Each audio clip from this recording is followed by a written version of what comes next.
다시 한번 여러분 축복하고 제가 말씀을 나누겠습니다. 여러분 행복하십시오. 성령 충만하십시오. 아멘. 우리가 함께 읽은 마태복음 9장 1절부터 8절까지는 아주 놀라운 사건이 기록되어 있습니다. 바로 이러한 내용입니다. 예수께서 중풍병자를 고치시다.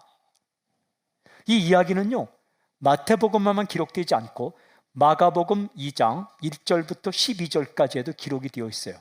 그리고 누가복음 5장 17절부터 26절까지에도 기록이 되어 있습니다. 그러니까 중요한 얘기라는 거예요. 중요한 사건이란 말씀입니다. 마태, 마가, 누가복음에 다 기록되어 있다는 것은 굉장히 중요한 사건이라는 겁니다. 근데 이 사건을, 이 이야기를 잘 읽어보면 이 중풍병자를 고치시는 이 사건으로 말미암아 논쟁이 벌어집니다. 논쟁을 일으키는 발단이 된 예수님의 말씀이 무엇인가? 그것이 바로 2절에 기록되어 있는 바로 이 말씀에 네 제사함을 받았느니라. 질문이 있어요. 이 선언을 누가 할 수 있습니까? 하나님만 하실 수 있습니다. 이 선언이 발단이 되어서 논쟁이 일어났습니다. 시비를 거는 사람들이 있었어요. 누가 시비를 거는가? 전문적인 율법 학자인 서기관들이 시비를 걸었습니다. 모든 사람이 그렇지 않지만 학자는요, 비판적인 눈으로 보게 되는 거예요. 가장 비판적인 눈으로 보는 신학자가 누구냐면 신학대학원생이에요. 그것도 3학년이 아니라 1학년. 어디 잘 이야기 하나 보자. 저 같은 경우도 신학대학원 들어갔을 때 1학년 때 교수님들과 많이 싸웠습니다. 불 켜고 싸운 게 아니라 정말 그게 맞는 얘기인가? 그런 사람들이 있었는데 그들이 서기관들이에요. 전문적인 율법 학자들. 이들과 예수님이 대화를 하게 돼요. 예수님은 그들이 질문하고 논쟁하려고 할 때 피하지 않으셨어요. 참 감사해요. 왜냐하면 예수님께서 쓸데없는 질문하지 마라 라고 말씀하시면서 대화 자체를 하지 않으셨다면 이런 중요한 주제에 대해서 우리가 들을 길이 없어요. 근데 예수님께서 정확하게 말씀하시고 정확하게 짚어주셨어요. 또 그거를 옆에서 마태가 들은 겁니다. 제자 마태가 예수님과 서기관들의 논쟁을 듣고 그 사건을 보고 그것을 기억하고 잘 기록해 주었습니다. 그 기록이 오늘 기록입니다. 그런데 마태는 이 사건을 기록하면서 무엇을 부각시키고 싶었는가? 예수님은 이런 파워, 이런 권능을 가지고 있다라는 사실을 부각시키고 싶었어요. 근데 예수님께서 마침 어떤 권능을 가지고 있는가에 대해서 직접 말씀하셨거든요. 그 말씀이 6절에 이렇게 기도했습니다. 죄를 사하는 권능이다. 죄를 사하는 권능이 예수님께 있다는 것을 부각시키고 싶은 거예요. 이게 복음의 핵심입니다. 예수님께는 죄를 사하는 권능이 있다. 오직 하나님만이 죄를 사할 수 있는데 예수님은 바로 그 하나님이시다라는 것을 우리에게 전해주길 원하는 거죠. 바로 이 죄를 사하는 권능, 이 권능을 가지고 선포하신 네 죄사함을 받았느니라, 이 선포의 이 핵심에 집중하면서 마태가 전해주는 이야기의 선을 따라가며 우리가 메시지를 듣고자 합니다. 첫째 포인트입니다. 예수께서 믿음을 보시다. 예수님께서 무엇을 보시는가? 믿음을 보신다. 1절을 보십시오.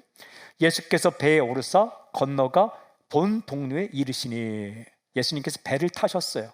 그리고 건너가셨다. 예수님은요, 배를 타고 요단강 동편으로 갈릴리 동편으로 가셨어요. 거기서 사람 만났죠. 이렇게 귀신 들린 사람 고쳐주셨죠. 다시 배 타고 건너편 서쪽으로 오셨다. 왜 오셨습니까? 사람 만나려고. 여러분 하면서 만나지 않고 병에 걸리고 귀신 들리고 아파하고 힘들게 사는 사람 한 명 한 명을 만나고자 이렇게 배 타고 다시 서쪽으로 오시는 겁니다. 최근에 나온 책 가운데 한 번에 한 사람이라는 책이 나왔더라고요. 예수님은 한 번에 한 사람씩 이렇게 만나 주신다. 그래요. 다시 이렇게 배 타고 건너편 오셨어요. 근데 여기 보니까 본 동네로 오셨다. 본 동네는 쉽게 번역하면 자기 동네, 자기 마을이라는 의미예요. 공동 번역에는 이렇게 번역되어 있어요. 자기 동네다. 새 번역에는 자기 마을이다. 그러니까 자신의 마을로 돌아오셨다. 여기는 어디를 가리킬까? 동일한 사건을 기록하는 마가복음 2장 1절을 보면 가버나움 알 수 있어요. 이렇게 얘기했어요. 수일 후에 예수께서 다시 가버나움에 들어가시니 집에 계시다는 소문이 들린지라. 그러니까 가버나움에 있는 집에 본거지를 삼으시고 전도하셨다. 사람은 이런 게 필요해요. 예수님은 가버나움을 아지트처럼, 가버나움을 본 동네처럼 삼으시고 거기서 전도하러 동쪽 가셨다가 다시 돌아오시고 했다. 그런 교회가 필요한 거예요.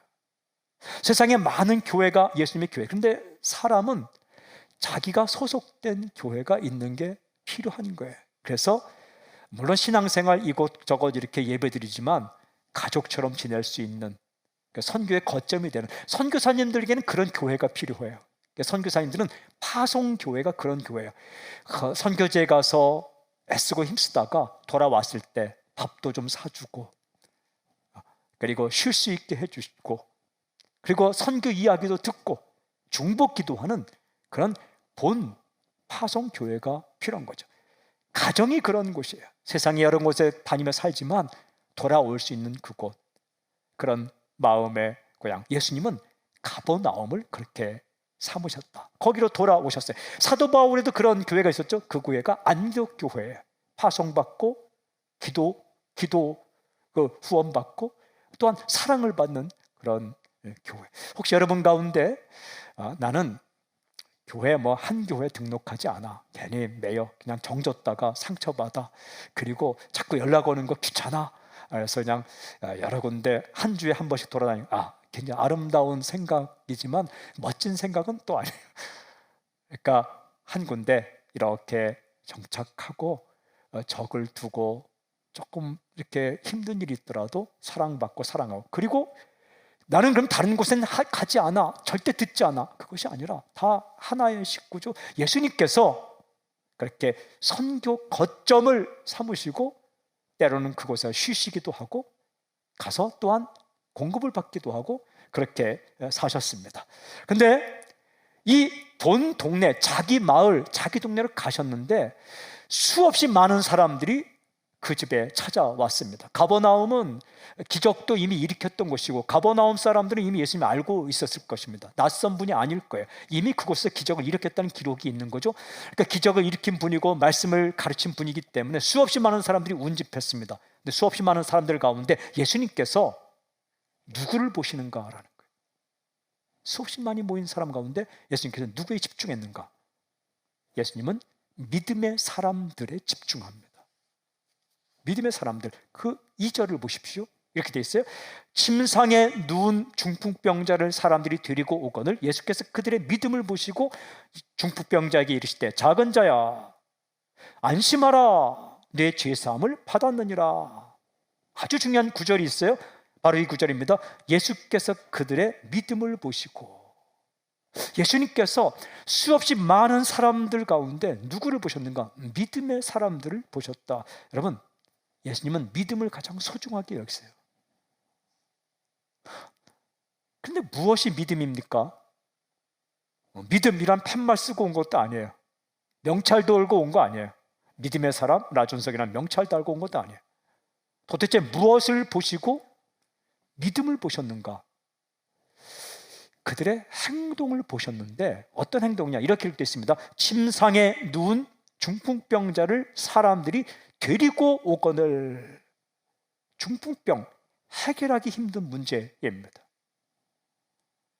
해결하기 힘든 문제, 이것을 가지고 예수님께 나아왔다라는 거예요. 나아올 때 어떤 마음으로 나아왔습니까? 그분께 나아가도 별일 없으면 무슨 일이 있겠어?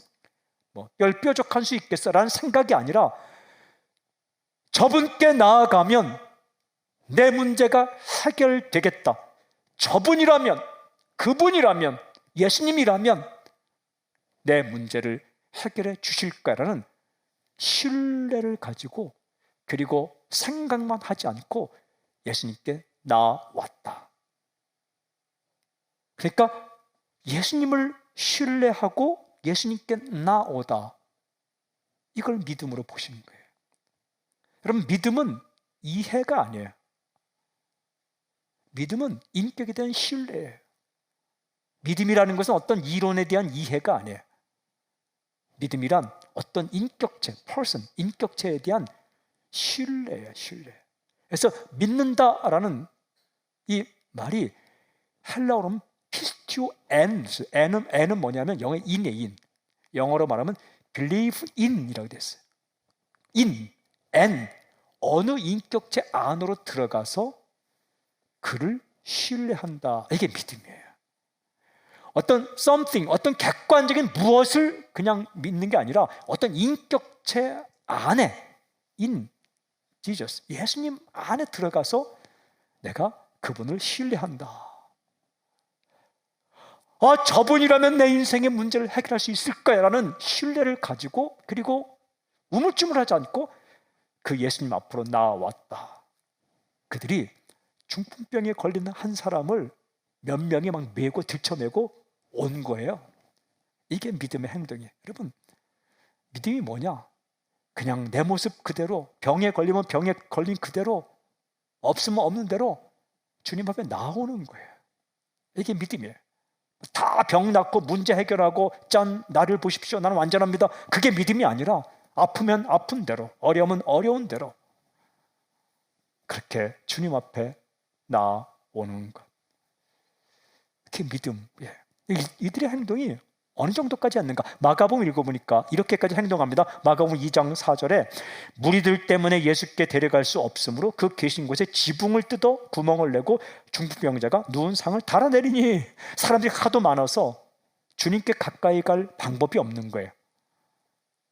그래서 지붕을 뜯었어요.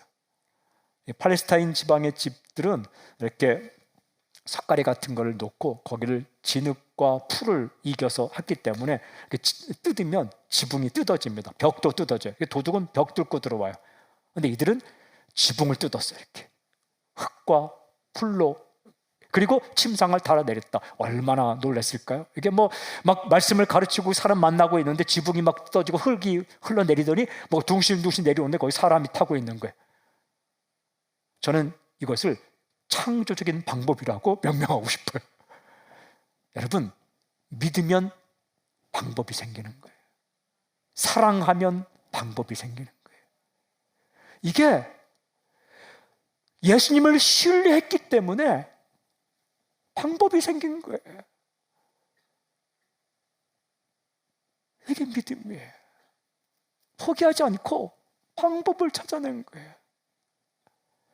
그래서 새로운 크리에이티브, 창조적인 방법은 언제 생기냐면 사랑할 때, 신뢰할 때, 희망을 꺾지 않을 때 새로운 방법이 생기는 겁니다. 그 모습을 보면서 예수님께서 기뻐하시는 겁니다. 그들의 믿음을 보시는 거예요. 그러면 여기서 그들이라는 것은 누구를 가리키는가? 그들, 그러니까 복수죠. 그 중풍병자를 메고 온 사람들, 그러니까 중풍병자의 친구들을 말하는 것일까? 아니면 중풍병자를 포함한 사람들을 가리키는 것일까? 그들의 믿음을 보았다고 기록할 때에 그들이라는 아우톤이라는 헬라어, 영어는 there인데 이 지시대명, 인칭대명사 이 속에 중풍병자가 포함되어 있을까, 포함되어 있지 않을까? 여러분, 문맥상 보면, 문법적으로 보면 이 그들이라는 말 가운데 중풍병자가 포함되어 있습니다. 그들은 누구를 가리키는가? 중풍병자와 그를 데리고 온 사람들이에요. 만약에 중풍병자가 포함되어 있지 않다고 해석하면 문제가 생기는데, 그러면 본인은 믿음이 없어도 그냥 데려온 사람 믿음만 있으면 믿음 없는 사람에게 죄사함을 선포할 수 있는가? 굉장한 문제가 생겨요.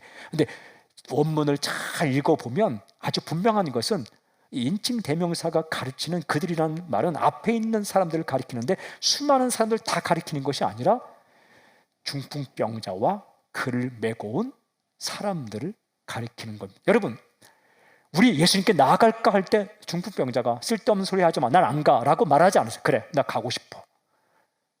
중풍병자가 예수님께 나 가고 싶어 할 때에 그 옆에 있는 사람들이 믿음 없이 야, 가봤자 무슨 소용이 있겠어 라고 말하지 않고 그래, 우리가 너 데려다 줄게 라고 말했다는 거예요. 이들이 중풍병자와 그를 데리고 온 사람들이 믿음으로 행동한 겁니다. 고마운 사람들이죠. 그때 역사가 일어나요. 그럼 주변에서 내가 믿음의 행동을 하고자 할 때 우습게 여기지 않고 비웃지 않고 그래, 나도 함께 할게 라고 함께 꿈꾸고 함께 응원하는 사람이 있다는 건 굉장히 고마운 사람들이에요. 축복합니다. 그런 사람들 많이 만나기를 바랍니다. 저도 이 본문을 읽는데 생각난 게 제가 고등학교 2학년 때 교통사고를 당해서 아플 때 기도원에 가고 싶었습니다. 그 당시 유명한 한월산 기도원에 성도님들이 간다고. 근데 고등학생 마음 가운데 성도님들이 갈 때 나도 좀 갔으면 좋겠다. 개척교회 장점이 그거예요. 어르신들이 갈 때에 그 고등학생이 가고 싶은 마음이 생겼어요. 근데 갈 수가 없어. 왜냐하면 깁스를 하고 누워 있는데 어떻게 갈 수 있는가? 그때 중고등부 전도사님께서 찾아오셔서 내가 너를 업고 갈게. 딱 보니까 그리 튼튼해 보이지는 않았어요. 내가 너를 업고 갈게. 어떻게? 추운 겨울이었습니다. 12월 2일 날 교통사고 당하고 거기 가는 때가 1월인가 그랬는데 추운 겨울이었어요. 하늘산으로 가야 돼요. 하늘산 기도원으로. 그런데 그분이 내가 널 업고 갈게. 정말 저희 집에 오셔서 저를 업고 그리고 가셔서 4박 5일 동안 업고 다녔어요. 집회 장소로, 잠자리로. 얼음이 얼어서 이게 괜히 목발 짚고 가다가 미끄러할 수 있기 때문에 저를 업고 잊을 수가 없어요. 지금은 원주에서 목회하고 계시는데 고마운 거예요. 그때 하늘산 기도원 가서 얼마나 많은 은혜를 받았는지 몰라요. 그런 사람들, 그게 믿음이에요. 그러니까 축복자를 들쳐 메고 온 사람에게도 믿음이 있었고 그걸 거부하지 않고 창피하지만 부끄럽지만 침상 위에 누워서 안 가겠다고 거부하지 않고 그냥 그 모습 그대로, 그냥 부족한 모습 그대로 나온 이 중풍병자도 믿음이 있었던 거죠. 여러분, 그러면 이 믿음의 사람들에게 어떤 사건이 일어납니까? 두 번째 포인트입니다. 예수께서 믿음을 보시고 죄사함을 선포하시다. 놀라운 사건이에요. 그 믿음을 보시고 죄사함을 선포하십니다. 여러분 2절 보세요. 침상에 누운 중풍병자를 사람들이 데리고 오거늘 예수께서 그들의 믿음을 보시고 중풍병자에게 이르시되 작은 자야 안심하라 네 죄사함을 받았느니라. 그들의 믿음을 보시고라는 기록 다음에 딱 붙어 나오는 것이 놀라운 선포입니다. 네 죄사함을 받았느니라. 그러니까 죄 용서를 받았다라고 선포해 주셨어요. 믿음을 보시고 죄 용서를 선포해 주셨습니다. 이게 복음의 핵심입니다. 살면서 우리가 듣고 싶은 이야기가 많이 있죠. 사람은 살면서 여러 이야기 듣고 싶어요. 잘하는데 최고야. 너는 소중해. 너는 VIP야. 뭐 이런 소리 듣고 싶죠. 대단한데? 그런 얘기 많이 듣고 살길 바랍니다. 너 없으면 안 돼. 내가 없으니까 허전하더라. 사람이 난 자리, 없는 자리가 드러나는 것처럼 네가 없으니까 정말 허전하더라. 너는 꼭 필요해. 너 때문에 행복해. 이런 이야기 듣는 거 행복한 거죠? 그런 얘기 많이 듣는 복이 임할지어다. 안 듣고 싶으세요? 들을지어다. 그런데 그런 이야기와 비교가 되지 않는 인간이 꼭 들어야 할 한 가지 선언, 그것이 네 죄사함을 받았느니라. 이 선언을 듣지 못하면 나의 죄 때문에 망하는 거예요. 그러면 우리가 인생을 마감하고 하나님 앞에 갔을 때 반드시 이 선언을 들어야 합니다. 내 죄사함을 받았느니라. 그리고 이 땅에 살 동안 이 선언을 받는 확신이 있어야 돼요. 나의 죄가 용서되었다는 것.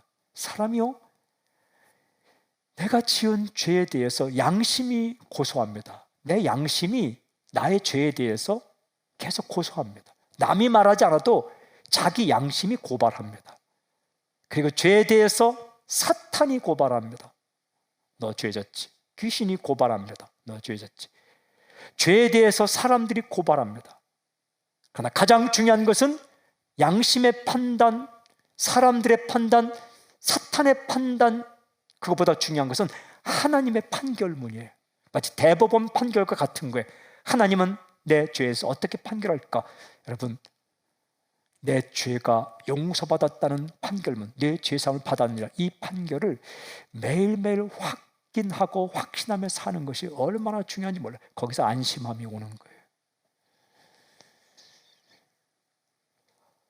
이 선언을 받을 수 있는 비결이 무엇이냐? 믿음이라는 거예요. 믿음을 보시고 이 선언을 해주셨어요. 공로 아닙니다. 자격 아닙니다. 위치 아닙니다.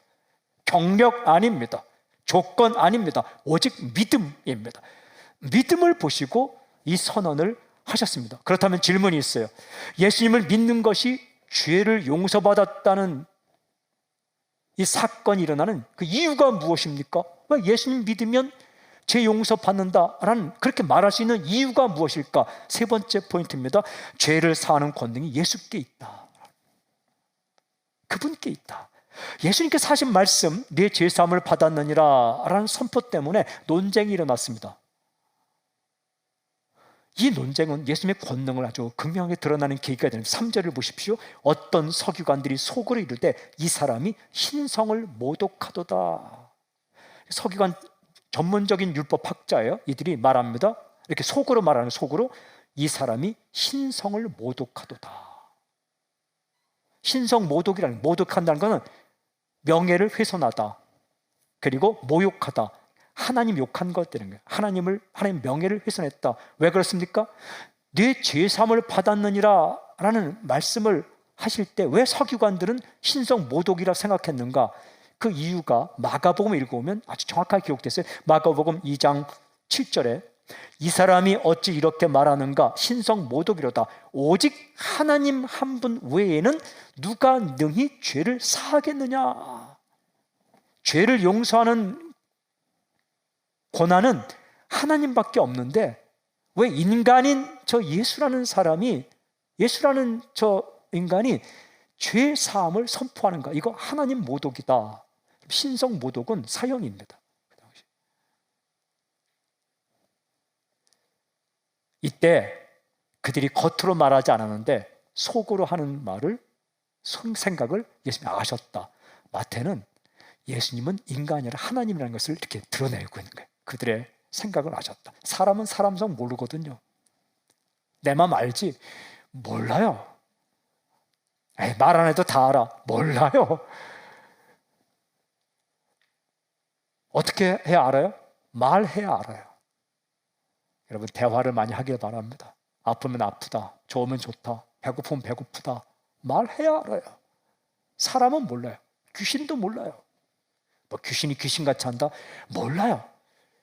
귀신도 우리가 하는 말을 통해서 판단하는 거예요. 우리가 말하지 않고 가만히 있으면 귀신은 우리 속 몰라요. 하나님만 속을 아세요. 하나님만 중심을 아세요. 그런데 그 하나님만이 할 수 있는 중요한 권리가 있는데, 능력이 있는데, 권능이 있는데, 그것이 죄를 용서하는 권능이에요. 우리가 서로 용서하며 살지만 그건 인간과의 관계에서만 용서된 거지, 하나님은 그 죄를 용서한 게 아니에요. 하나님은 누구에게 죄를 용서하는가? 오직 예수 그리스도를 믿는 사람에게 죄를 용서하실 수 있습니다. 그런데 이 죄를 사하는 권능이 하나님께만 있는데 예수님이 그 말씀하시니까 서기관들 생각에는 인간인데 어떻게 죄를 사한다고 말하는가? 이거 신성 모독이다라고 말씀하셨습니다. 말하는 거예요. 이때 예수님은 어떻게 말씀하시는가? 굉장히 중요한 말씀을 하십니다. 그 말씀이 4절과 5절에 기록되어 있어요. 우리 함께 읽어볼까요? 4절과 5절 함께 시작. 예수께서 그 생각을 아시고 이르시되 너희가 어찌하여 마음에 악한 생각을 하느냐? 네 죄사함을 받았느니라 하는 말과 일어나 걸어가라 하는 말 중에 어느 것이 쉽겠느냐? 마태는 문학적으로 예수님이 하나님이시는 걸 이렇게 기록하는데 예수께서 그 생각을 아시고 속에 있는 생각을 아셨어요. 하나님만이 아실 수 있는데 예수님께서 아셨어요. 예수님은 하나님이라는 사실을 알려줍니다. 그리고 이렇게 말씀하셨어요. 네 죄사함을 받았느니라 하는 말과 일어나 걸어가라 하는 말 중에 어느 것이 쉽겠느냐? 네 죄사함을 받았느니라 이런 말하는 것과 일어나 걸어가라 라고 말하는 것 중에 어느 것이 쉽겠느냐? 제가 한참을 생각해 봤어요. 어느 게 더 쉬울까? 사람이 왔는데 네 죄사함을 받았느니라 제가 선언하는 것과 일어나 걸어가라 라고 선언하는 것, 어떤 게 더 쉬울까? 일단은 둘 다 어렵더라고요. 내 죄사함을 받았느니라, 이 사람이 믿는지 안 믿는지 어떻게 알고 선언해요?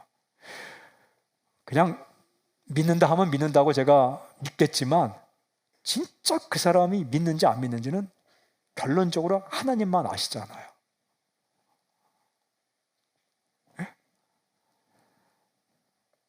장례식에 갔을 때에 교회 한 번 나왔다고 해서 절대 안 믿는다고 누가 선언할 수 있겠어요? 나오는데 복음을 들었다가 혼자 그 마지막 숨을 거두기 전에 자녀를 통해 들었던 복음, 교회에서 한 번 들었던 복음, 어릴 때 사탕 먹기 위해서 교회 갔다가 예수님 믿으면 천국 가요라는 이 복음을 들었는데 죽기 전에 그 복음이 생각나서 나 예수님 믿어요 하고 구원 받을지 누가 알겠어요? 그건 아무도 모르는 거예요. 마치 십자가에 달려서 예수님과 함께 달려가던 죽던 강도가 그 마지막 순간에 예수님 믿고 낙원에 간 것처럼 딸이 그렇게 아빠 예수님 믿고 천국 가세요라고 말했는데 평소에 한 번도 안 다니다가 자기가 덜컥 죽었는데 말은 할 수 없고 중환자실에 있는데 홀로 중환자에 있을 때 딸이 전해준 그 복음을 기억나서 나 예수님 믿어요 하고 구원받을지 누가 알겠어요? 그건 아무도 모르는 거예요. 근데 인간은 모르는데 어떻게 내 죄사함을 받았느니라고 선포할 수 있겠어요? 내가 용서해 주는 것도 아닌데 굉장히 어렵더라고요. 또 한 가지는 일어나 걸어가라, 이거 더 어렵더라고요. 많이 어려워요. 왜냐하면 일어나 걸어가라 했는데 안 일어나면 어떡해요? 창피를 당하잖아요. 눈에 딱 보이게 결과가 금방 나타나는데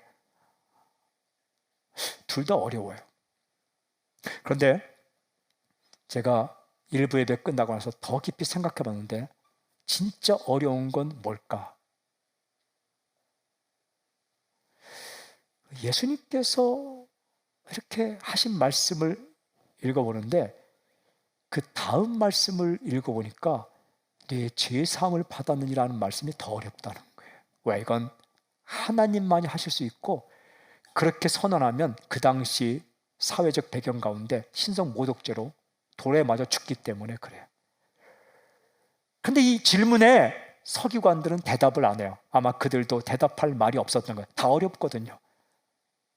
이 사실을 통해 극명하게 마태는 예수님께 두 가지 권능이 다 있다는 거예요. 첫째는 병을 고치는 권능, 두 번째는 죄를 사하는 권능. 그런데 예수님은 6절을 보십시오. 그러나라는 것은 이게 더 쉬운데, 그러나 인자가 세상에서 죄를 사하는 권능이 있는 줄을 너희로 알게 하려 하노라 하시고 중풍병자에게 말씀하실 때 일어나 네 침상을 가지고 집으로 가라 하시니, 그러니까 어찌 보면 네 죄사함을 받았느니라 라고 선포하는 것이 더 깊이 생각하면 더 어려운 선포다. 왜? 하나님만이 하신 선포이기 때문에. 어렵지만 내가 이것을 선포한 이유는 이렇게 돼 있어요. 인자가 세상에서 죄를 사하는 권능이 있는 줄을 너희로 알게 하려 하노라. 병만 고쳐주지 않고 이 선포를 한 것은 나에게 죄를 사하는 권능이 있음을 너희로 알게 하려 함이라. 어떤 권능? 죄를 사하는 권능. 오직 구원자에게만 있는 권능, 오직 하나님께만 있는 권능이 나에게 있음을 알게 하려 이 선포를 했다. 라고 말씀하고 계시는 거예요. 죄 문제가 더 심각한 거다라는 거예요. 이 병을 고치는 것도 중요하지만 죄 용서를 받는 것이 더 중요하다라는 거예요. 사람은요, 죄의 문제가 있고 병의 문제가 있어요. 죄의 문제가 있고 병의 문제가 있어요. 근데 어떤 사람은 이렇게 말해요. 병에 탁 걸리면 너 죄 때문에 병이 왔다. 죄 때문에 병이 왔다. 이 죄와 병을 1대1로 연결시켜요. 그거 조심해야 됩니다. 욥기 읽어오면 욥의 질병이 죄와 직접 1대1 연결이 되지 않아요. 또 한 가지는 요한복음 9장 2절 3절 보면 이런 기록이 있습니다. 제자들이 물어 이르되 랍비여, 이 사람이 맹인으로 난 것이 누구의 죄로 인함이니까? 자기니까? 그의 부모니까? 예수께서 대답하실 때 이 사람이나 그 부모의 죄로 인한 것이 아니라 그에게서 하나님이 하시는 일을 나타내고자 하심이라. 태어나면서부터 앞을 보지 못하는 사람을 보고 사람들이 물었어요. 제자들이 물었어요. 궁금했어요. 누구 죄 때문에? 자기 죄 때문에 앞을 못 봅니까? 부모 죄 때문에 앞을 못 봅니까? 예수님께서 부모 죄도 아니고 자기 죄도 아니다. 이 사람에게서 하나님이 하시는 일을 나타내기 위해서 이 사람이 고통받는 것이다. 이렇게 말씀하세요. 그러니까 이 병에 걸린 것을 1대1로 어떤 죄와 연결시켜서 말하는 것은 조심해야 된다. 그럼에도 불구하고 그러면 우리가 겪는 모든 질병과 눈물과 고통과 수고와 어려움은 왜 이 세상에 들어왔는가? 근본적인 문제가 죄입니다. 창세기 3장에 보면 죄 때문에 수고가 들어왔어요. 죄 때문에 고통이 들어왔습니다. 죄 때문에 죽음이 들어왔습니다. 죄 때문에 눈물이 들어왔어요. 그러니까 이 땅에 많은 문제가 있지만 육신의 아픔과 정신적인 아픔과 관계의 아픔, 모든 것들이 있지만 근본적으로 인간이 해결받아야 할 가장 중요한 핵심 문제가 무엇이냐? 그것은 죄의 문제라는 거예요. 예수님은 이 땅에 어떤 권능을 가지고 죄를 사하는 권능을 가지고 하나님으로 무엇을 하러 이 땅에 오셨는가를 말씀하시는 거예요. 예수님께서 이 땅에 무엇을 하러 오셨는가? 이 마태는 예수님께서 하신 이 이야기를 기록하면서 예수님께는 죄를 사하는 권능이 있고 죄 문제를 해결하기 이 땅에 오셨다는 것을 분명히 드러납니다. 마태복음 다시 읽어보니까 1장부터 마지막 장까지 계속 이 문제를 터치하고 있더라고요. 1장 21절에 이 주의 사자가 예수님의 아버지 요셉에게 전해주는 이야기를 통해서 이렇게 기록합니다. 마태복음 1장 21절, 아들을 낳으리니 이름을 예수라 하라. 이는 그가 자기 백성을 그들의 죄에서 구원할 자이심이라 하니라. 죄에서 구원할 자가 예수입니다. 그리고 마태복음 읽어가다 보니까 주님께서 직접 하신 말씀을 마태가 기억하고 기록하더라고요. 마태복음 20장 28절, 인자가 온 것은 섬김을 받으려 함이 아니라 도리어 섬기려 하고 자기 목숨을 많은 사람의 대속물로 주려 함이니라. 내가 온 것은 많은 사람의 대속물로 왔다. 대속물이란 죄에서 구하기 위해서 대신 지불하는 값, 재물. 인간을 죄에서 구하기 위해서 내가 재물로 주기 위해 이 땅에 왔다. 그리고 후반부로 가니까 예수님께서 이제 잡히시기 전날 밤에 제자를 모았습니다. 우리가 알고 있는 최후의 만찬을 하게 돼요. 이게 최초의 성찬식이죠. 최후의 만찬이며 최초의 성찬식. 그 자리에서 예수님께서 포도주 잔을 제자들에게 줍니다. 그 잔을 마태도 먹은 거예요. 그 자리에 있었습니다. 그리고 예수님께서 이런 말씀하셨어요. 마태복음 26장 28절, 이것은 죄사함을 얻게 하려고 많은 사람을 위하여 흘리는 바 나의 피 곧 언약의 피니라. 예수께서 말씀하셨어요. 나는 이제 죽을 것이다. 잡힐 것이다. 그리고 사람들에 의해 죽임을 당할 것이다. 그리고 마지막 식사를 하는 자리에 그리고 포도주를 주면서 제자들에게 다 마시게 했어요. 마태도 마셨어요. 그리고 이 말씀하셨어요. 죄사함을 얻게 하려고 흘리는 바 나의 피니라. 이것을 꼭 기억하라 라고 말씀하셨어요. 이 말씀을 잊을 수 없는 거예요. 잊을 수 없는 기억이에요. 생생한 말씀이에요. 왜 예수님께서 이 땅에 오셨는가? 죄를 사하러, 죄사함을 얻게 하려고 이 땅에 오셨고 피를 흘리셨고 대속제물로 돌아가셨다. 마태는 곳곳에서 이 사실을 기록합니다. 그리고 이 본문에서 중풍병자를 고치는 이 사건 속에서 논쟁을 통해 예수님께 죄를 사는 권능이 있고, 그리고 예수님은 그것을 위해 이 땅에 오셨다를 우리에게 전해주고 있는 거죠. 여러분 기억하십시오. 반드시 신뢰하십시오. 예수님을 믿으면 모든 죄가 사함을 받는다. 이게 복음입니다. 예수님을 믿으면 모든 죄가 사함을 받는다. 복음. 여러분, 당신이 예수님 믿습니까? 그럼 이거 흔들리면 안 됩니다. 나의 모든 죄가 용서를 받았다. 이걸 확신을 가져야 됩니다. 사랑하는 여러분, 내가 지금 죄가 있어요. 지금도 죄를 짓고 있어요. 예수님 믿고 난 이후에 한 번도 죄를 안 짓는다. 그건 아니에요. 실존적으로 예수님 믿고 난 이후에도 죄를 지을 수밖에 없어요. 이 땅에 살기 때문에. 인간 존재 자체가 죄예요. 그럼 어떻게 모든 죄가 용서를 받습니까?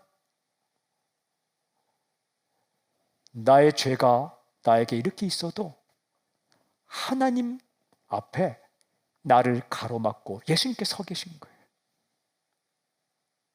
그 십자가의 피로 내 앞에 예수님께 서 계신 거예요. 나는 예수님 안에 in Jesus Christ. 내가 예수님 믿으면서, 믿는다는 건 그의 안으로 들어가는 거예요. 예수님 안에 들어가서 있을 때 예수님께서 내 모든 죄를 가리시고 십자가의 피로 하나님 앞에 서 있는 거예요. 하나님은 내 죄를 보시지 않고 예수님의 십자가의 피를 보시고 내 죄 사함을 받았느니라 무죄 선언하는 거예요. 믿는 순간부터 예수님은 그 피를 가지고 나를 가로막고 내 앞에 하나님 앞에 서 있는 거예요. 나는 여전히 죄를 짓고 있지만 내가 주님 안에 있기 때문에 주님의 십자가의 피가 내 모든 죄를 용서하시는 거예요. 그 피를 볼 때에 하나님은 무죄 선언하는 거예요. 에베소 1장 7절은 이렇게 기록합니다. 우리는 그리스도 안에서 그의 은혜의 풍성함을 따라 그의 피로 말미암아 속량 곧 죄사함을 받았느니라. 그의 피로 말미암아 우리는 죄사함을 받았다라고 선포하시거든요. 무엇을 보시고? 믿음을 보시고. 이 사실을 잊으면 안 돼. 매일매일 우리가 들어야 할 메시지, 내 죄사함을 받았느니라. 십자가의 피 때문에 너는 죄사함을 받았느니라. 우리가 마지막 날 주 앞에 갔을 때 정말 반드시 들어야 할 선포, 내 죄사함을 받았느니라. 아직 믿지 않는 사람이 있다면 오늘 예수님 믿으십시오. 어떻게 믿는가? 주님 안으로 들어가는 거예요. 어떻게 주님 안에 들어가는가? 그의 이름을 부르는 겁니다. 예수님, 내가 주님을 맞이합니다. 나를 맞이해 주십시오. 이 고백. 그럼 이 고백 쉬운가? 절대 쉽지 않습니다. 저는 전도할 때 이를 악물고 이 사이에 피가 나면서까지 예수라는 이름을 부르지 않는 사람을 자주 봤습니다. 그러니까 믿고 안 믿고가 이게 허튼 문제가 아니에요. 영적인 문제이기 때문에 심심해서 불러보는 이름이 아닙니다. 예수님의 이름을 부르고 그분을 맞이할 때 이 선언을 듣게 되면 내 죄사함을 받았느니라. 중요한, 그러면 예수님은 그것을 끝났는가라는 거예요. 아니에요. 네 번째 포인트, 죄사함으로 끝나지 않고 병을 고쳐주시다. 이게 또 복이에요. 예수님은 죄가 용서되었으니까 이제 끝! 그거 하나면 됐지! 라고 말씀하지 않고 이렇게 말씀하셨어요. 6절에 그러나 인자가 세상에서 죄를 사하는 권능이 있는 줄을 너희로 알게 하느라 하시고 중풍병자에게 말씀하시되 일어나 네 침상을 가지고 집으로 가라 하시니, 저는 이 말씀이 참 좋았어요. 후반부에 있는 일어나 네 침상을 가지고 집으로 가라.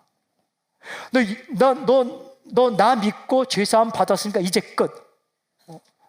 돈 문제 네가 알아서 해. 건강 문제 네가 알아서 해. 관계 문제 네가 알아서 해. 야, 그 정도는 네가 알아서 해. 스스로 해. 라고 말씀하지 않고 아프지? 일어나 내 침상을 가지고 걸어가라 라고 말씀해 주셨어요. 주님께는 죄를 사하는 권능뿐만 아니라 병을 고치는 권능, 살리시는 권능이 있었던 거죠. 그러니까 어떻게 되었습니까? 7절 8절 그가 일어나 집으로 돌아가거늘 무리가 보고 두려워하며 이런 권능을 사람에게 주신 하나님께 영광을 돌리더라. 할렐루야. 그가 침상을 가지고 집으로 돌아갔습니다. 회복되었습니다. 죄사함을 받은 사람에게 주시는 보너스 복이에요. 예수님 믿고 구원받은 백성을 예수님은 그냥 내버려 두지 않는다는 거예요. 그러나 오늘 본문을 통해 알려주신 것은 병이 낫고 삶이 회복되는 것 중요하지만 그것보다 더 근본적으로 앞서야 되고 더 중요한 것은 죄 용서를 받는 것이다. 그 이후에 회복과 치유는 따라오는 것이다 라고 말씀해 주십니다. 사랑하는 여러분, 아직 예수님을 믿지 않고 있다면 영상으로 예배드리거나 혹은 이 자리에 정말 그 가버나움에 수없이 많이 왔던 사람들처럼 그렇게 나와 계신 분 계시다면, 아니면 교회 출석이 몇 주 안 되어서 어떻게 예수 믿는지 모르는 사람이 있다면 오늘 예수님 믿고 내 죄사함을 받았냐 이 선언을 듣기를 바랍니다. 창문 열면 바람이 들어옵니다. 커튼 열면 햇빛이 들어옵니다. 마음을 열면 예수님께 들어오십니다. 커튼을 열기 전에 이미 햇빛은 커튼 바깥에 와 있는 겁니다. 창문을 열기 전에 이미 바람은 창문 바깥에 와 있는 거예요. 우리가 마음을 열기 전에 예수님은 이미 우리 마음 바깥에 와 계십니다. 여는 것, 그리고 맞이하면 내가 그분 안에 들어가게 되고 이 선언 듣게 돼요. 마지막 날에 내 죄사함을 받았느니라 선언 듣고 매일 매순간 듣게 될 것입니다. 그리고 또 하나의 선언을 듣게 돼요. 일어나 내 침상을 들고 일어나라, 걸어가라, 집으로 가라.